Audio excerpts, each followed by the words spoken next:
tayo ditong information na ibibigay sa inyo about sa pagtetesting ng ECG output at saka ECG input. So meron tayo ditong dalawang tools ay nakikita nyo nakahanay at yung nakailaw na yan, yung titestingin natin yung output ng ECG. So para matesting natin kung ilang voltage ba yung lumalabas dyan kapag ka pinupo-start natin. Pero syempre, bago natin ipo-start, meron tayo ditong susundan na information kagaya nito. Pag in-on natin siya, yan, patay natin kasi masilaw.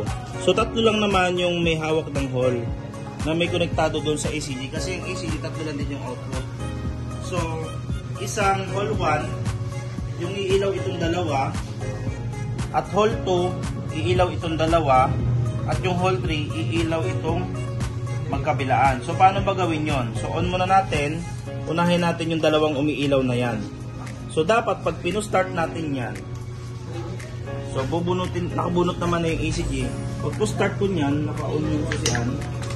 Ayan. So makikita nyo gumagalaw siya.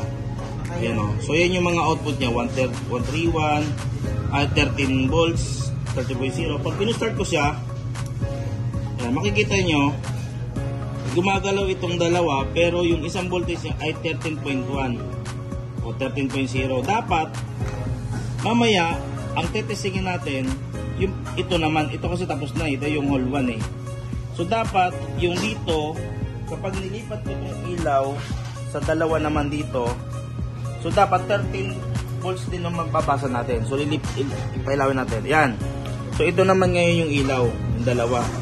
So pag start natin, so makikita nyo dito, 13.0 naman yung hall 2. Ayan siya. So ibig sabihin, parehas yung voltage ng isa at saka yung isa. Ang problema na lang ngayon yung gitna. Okay. So para naman mag-test ng gitna, lilipat naman natin sa yan, yung dalawa naman yung papailawin natin. And then, pupo-start ulit natin siya. And then tingnan nyo ngayon yung reading. 13.0. Ibig sabihin, halos magkakaparehas yung output ng ECG. So kapag ganun ang reading ng ating ECG, talagang may chance na good yung ating ECG or generator system natin. Okay? So, yun lang guys. Sana may nakuha kayong konting idea about dun sa pagtetesting ng ECG output. So, gamit yung mga tools natin na yan, mas madali na natin malaman kung ang ECU ba may problema. Bakit ayaw umikot ng magneto? Bakit pahinto-hinto yung ikot ng magneto? So, na natin makikita na good yung output at good yung hall sa CKP. Okay? So, magandang araw sa ating lahat.